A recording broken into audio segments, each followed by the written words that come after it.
Human experience upon this planet is essentially the way our sense organs perceive something. Whatever we perceive, if it is pleasant upon our senses, we experience it one way. And what we perceive, if it is unpleasant upon our senses, then that is what in our experience becomes filth.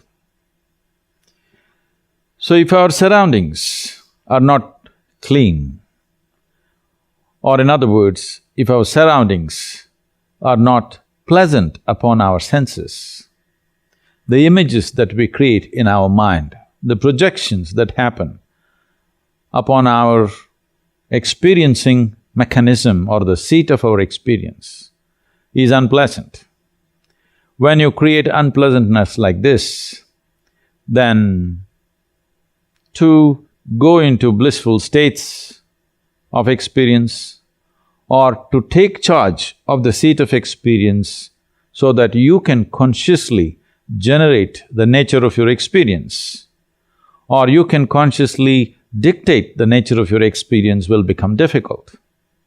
Spiritual process essentially means just this, that everything that you are will happen consciously.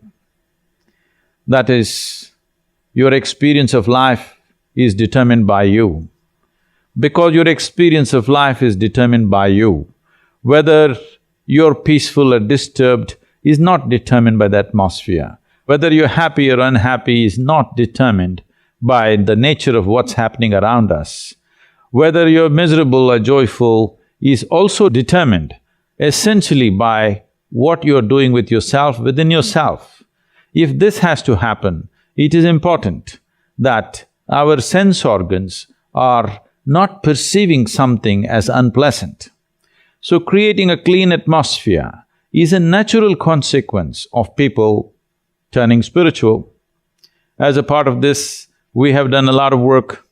In the yogic culture, shaucha is an important aspect of one's spiritual development, both physiological and the surrounding spaces.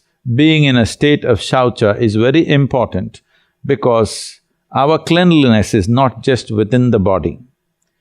Everything that we perceive through sense organs can either create filth or well-being within ourselves. Based on this, much has happened. We at Isha have created an exemplary sense of cleanliness in people around us. In all the 53,000 villages in Tamil Nadu, we've brought this sense of cleanliness in what is happening there. You can see very distinctly that what it may be in other places, if you enter the places or villages where a certain amount of spiritual movements have happened, there is a certain sense of cleanliness, both of the way people are about personal hygiene and public spaces. There is a difference.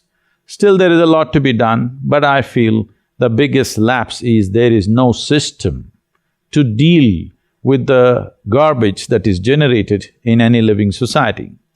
And of course, we have the problem of multiplying population, but this can be dealt with only if there are very strong, non-religious spiritual movements in the country, so that people understand life is about keeping yourself clean. When this idea sinks deep into you, wanting to keep the surroundings clean is a natural consequence of this.